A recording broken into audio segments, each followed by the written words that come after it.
সুপ্রিয় দর্শক, আসসালামু আলাইকুম। দেখতে পাচ্ছেন গাছ থেকে পাকা লিচু পাড়ার আসলে সুন্দর একটা দৃশ্য।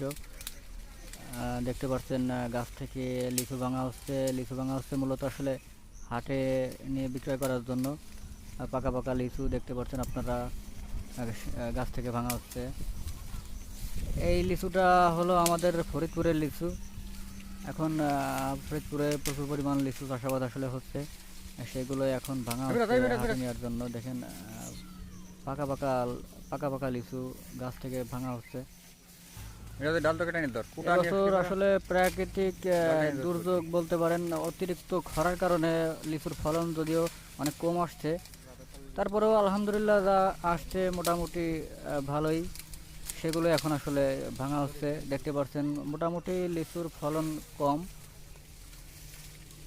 অতিরিক্ত খরার কারণে লিচুগুলা ঝরে পড়ছে। তারপরেও মোটামুটি যেগুলো আছে আসলে মোটামুটি সেগুলাই আসলে এখন ভাঙা হচ্ছে। অতিরিক্ত খরার কারণে পোকা মাকড়ের আক্রমণ, বিভিন্ন আপনার লিচুর ভিতরে পোকা হয়ে যাওয়ার কারণে লিচুগুলা ঝরে পড়া, নানান রকম সমস্যার কারণে মূলত আসলে লিচুর ফলন মোটামুটি এবছর কম। তবে হাটে দামটা খুব ভালো পাওয়া যাচ্ছে, যার কারণে আসলে এখন লিচু ভাঙা হচ্ছে। দেখতে পাচ্ছেন আপনারা এই লিচু এই বাগান থেকে বিক্রি হচ্ছে, আমি কথা বলে যেটা জানতে পারলাম, আপনার 2400 থেকে 2600 টাকা পর্যন্ত হাজার বিক্রি হচ্ছে এই বাগান থেকে, যেটা আসলে হাটে নেওয়ার পরে দামটা একটু বৃদ্ধি পায়। তবে বাগান থেকে নিলে পরা 2400 টাকা হাজার নেওয়া যায়। দেখতে পাচ্ছেন আপনারা নিচ থেকে আসলে ভাঙা হচ্ছে, গাছটা চারা গাছ, নিচ থেকে ভাঙা হচ্ছে, আবার গাছের উপরেও উঠেও ভাঙা হবে। প্রথমে এই যে দেখতে পাচ্ছেন পাকা পাকা লিচু নিচ থেকে আসলে ছেঁড়া হচ্ছে।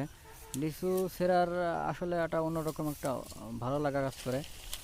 লিচু একটা আসলে এমন একটা লোভনীয় ফল, যেটা পছন্দ করে না এমন লোক খুব কমই আছে, যার কারণে গাছ থেকে লিচু ভাঙতেও আসলে ভালো লাগে। আর ভাঙার মাঝে মাঝে আসলে লিচু খাওয়াও যায়, খুব ভালোই লাগে আসলে। দেখেন পাকা পাকা লিচু।